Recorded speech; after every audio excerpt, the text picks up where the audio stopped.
the social media groups. So often I come across a lot of questions, a lot of worries, a lot of myths about applying for the jobs and settling in the UK. So this session hopefully will be quite helpful, just combining those. Sometimes it gets very hard to write individually those responses to people's questions. So this will hopefully help answering some of those questions.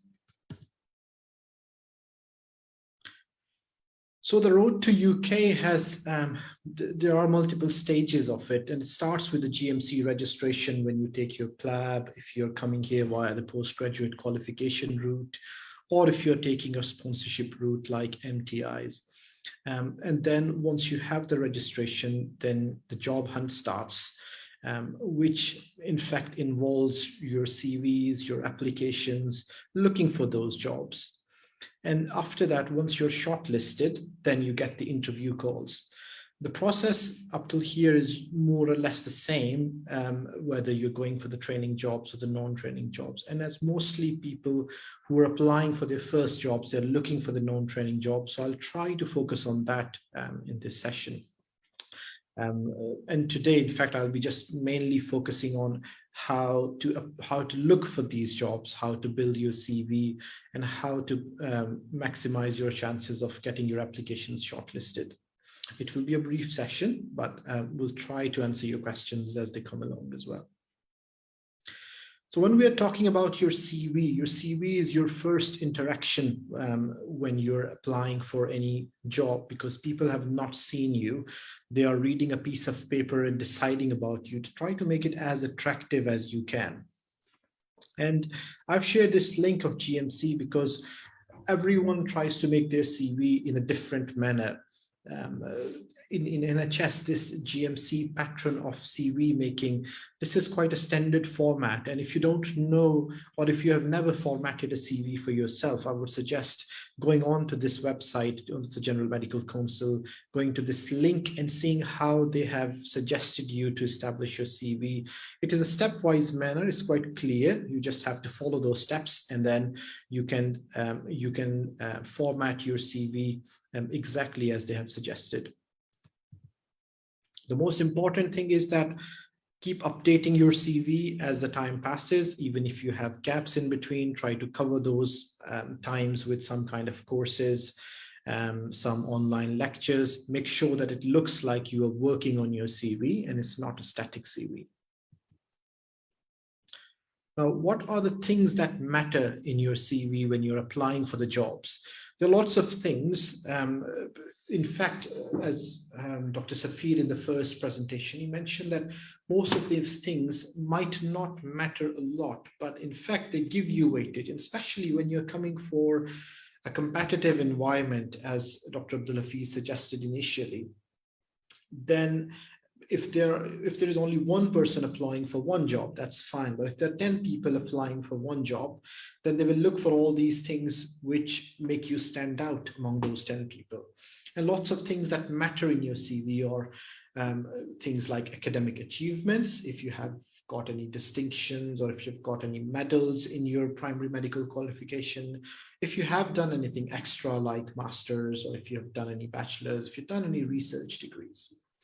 One thing most of the junior doctors are expected to know when you come to UK, or we expect them to have some kind of idea, is a clinical audit or a quality improvement process. So if you don't know about it, read about quality improvement projects, quality improvement process, clinical audits. These are very simple things that can add a lot of value to your CV. And when we look at the CVs, and if someone has done an audit sitting in an environment which is outside UK, that really makes us think that, of course, this candidate, he knows about these things and he's a dynamic candidate. Research and publications at your stage, they can be hard, but of course, if you have an experience of those, then they really add value to your CV, and they can stand you out among your peers quite nicely. The most important thing, and I think when you're applying for any job, is the commitment to your specialty. And that means what have you done, or how you're showing that you're committed to work in that specialty. If you're applying for a medicine job, if you have done any postgraduate exams? Have you done any relevant courses for that particular specialty? If you have attended any conferences, are you a member of any organizations? And same holds true for any kind of job you're applying. So make sure that you focus on your commitment to specialty. And this is the thing you can do even if you have gaps in your CV. Still, you can do the courses, you can attend some conferences, you can take some exams as well, and they can help you build your CV and keep it updated on that side. Few things which we don't realize when we are abroad or not in the UK is kind of voluntary work or some extracurricular activities. And if you mention those things, in fact, when I came first into this country and I was applying for the jobs, and I saw people writing how they have helped with fundraising, or they have worked with this charity or this organization, or they've developed this forum, it was quite strange to me, as I thought the medical jobs are all about working in a hospital, doing some studies, passing some exams. But in fact, there are lots of things that matter in your work as a medical professional, including leadership skills, organizational skills, and these things really stand you out. Again, they add value to your CV if you're working on those. So make sure while you're applying for the jobs, when you're in your own country, then work on these particular aspects and try to make your CV as strong as you can. You don't need all of these things, but the more, the better, of course. And if you don't have any of these things, again, don't get disheartened. You can still apply, you can still be shortlisted. Lots of people get interviewed and they get the jobs. But of course, as I said, it makes you more competitive. I think this has been discussed previously as well, that how do you look for the jobs? Now, a lot of time people ask, there are no jobs they have been looking for. There are different websites people use. NHS jobs is by far the most common. Track jobs is another one. You will see in the search box, there are different filters that you have to apply. You need to know what is the job you're applying for. If you're applying for a house officer job, a senior job, you need to see what are the different terminologies that are used in the NHS. I've used a few of those here, which include FY2, house officer, junior clinical fellow, CTs, SHOs, registrars, middle grades. These terminologies can be confusing when you're not working in this environment. So familiarize yourself with these terminologies and then search for your jobs with these appropriate filters. And also use these filters to look for any particular area you want to work in or particular hospital you want to work in. And this example, my colleague earlier on quoted as well. Again, a common question that's been asked is there going to be a saturation? There are no jobs. I've applied, my friends have applied, they didn't get any jobs. So if you look at, just before starting this presentation, I just searched with the term medical SHO and found 60 jobs live right now. So there are lots of jobs and lots of opportunities going on in NHS right now. But before you apply for the jobs, think carefully. Read the job description bit. You might never noticed it while you're applying, but there is a small tab on the right side or somewhere in the application bit that says job description. It's usually a PDF document that says what exactly is your job going to be. What are you expected to do? What kind of hospital is this? And what are the things they're expecting you to do? So it is very important that rather than randomly applying for the jobs, make sure you apply for the right job. And then comes the person specifications, which means what are the essential things they're looking for? Some people might be asking you that you need to have a full MRCP exam for this job. So if you randomly apply for that job without an exam, there is no point of applying and getting rejected and getting disheartened. So read these bits carefully. When you have read these two parts, we'll talk later on as well how they can help you with your application process as well. But going through this is the first step for your application.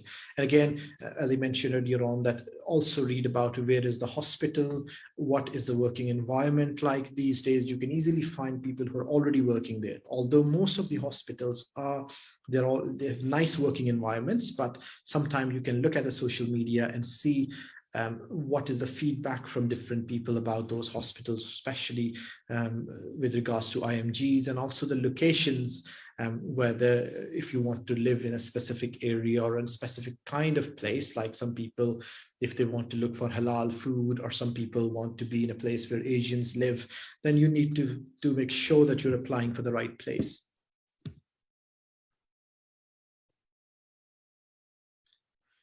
Now, coming back to your application is going to be your first impression with an employer. It either goes to the HR, and then it goes for the shortlisting to the consultants or the department to see that what kind of doctor you are on paper. So this is your first impression. Try to make it the best. We talked about job description and person specs, so make sure you've read those. And when you write your application in accordance with those. There's no point randomly talking about 100 of courses that you have done. You can certainly mention those at the very end, but I would suggest highlighting what is mentioned in the job description or person specs of that job. If someone wants to have ALS certification for a particular job, there's no need to mention 100 of the courses and ALS at the bottom. And I've seen that happening in some of the CVs, that we had to look through the application or 100 points to see where is ALS, or where is the experience in medicine in this person, or where is an MRCP exam, as this is a medical job. So similarly, try to tailor your application for that particular job and try to highlight what are the clinical skills or what are the courses or achievements you have in particular for that application. And that makes life easy for people who are going through your CV. And believe me, there's not enough time to read through all the application and stuff, and people like going through CVs quickly. And if your CV is standing out, it has everything clearly in order, and it highlights the important bits. There are very good chances that you will be selected and you will be shortlisted as well. And I think the first, Dr. Safi talked about the free text bit as well. I never realized when I came here first what was the importance of the free text bit. Either some people tend to write, when I go through CVs of some people, I've seen that either they keep it too short or they keep it too long. And again, it's quite a haphazard or a random kind of paragraph they have written, which doesn't make much sense. So again, use this time. This is like a free session given to you to talk about yourself. This is how you sell yourself and make sure that you tell people that why you're more suitable for this job. So again, this is where you're going to bring in all the job specifications, person specification and job description, and tell them how your experience previously or your academic achievements are going to help with this particular job. If you have worked, there's no point mentioning to people about a particular hospital you have been working and you have done thousands of procedures and all those things. All you have to mention is that I'm applying for this job. I have been working in a similar kind of environment. And then because of this, I'm quite confident that I am going to be surviving in this environment and I'm going to be a good candidate for you.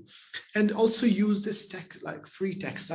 Again, interesting observation, or in fact, a feedback I got from some of the local colleagues here is when you're applying for jobs, it gives a good impression that you have read about the job if you mention something about that area as well where you're applying. Suppose if you're applying in London, telling people about how you love working in big cities. If you're applying for somewhere north or in Wales, telling you love to work or live in a kind of a calm place with mountains around and things like that. So telling people about your hobbies and telling that you've read about this job description also helps, and it is quite useful as well. And it goes without saying that try to be grammatically correct and try to stay polite in all your communication. Your attitude takes you a long way in your career. So just keep that in mind, that whenever you're writing these things, if you're not very good in English, just ask one or two of your colleagues who are to just go through your application and then forward it to other people. Now, it goes without saying, commitment to speciality is something that's going to stand out in your application. So make sure you're trying to fit it everywhere and trying to show that this is something you have done in your specialty, and that's why you are the perfect candidate. And it is all about standing out among your peers. If there are 60 applicants, you are trying to give me a reason in your application that you are the one I should be keeping at the top because of A, B, and C, because you've done these things.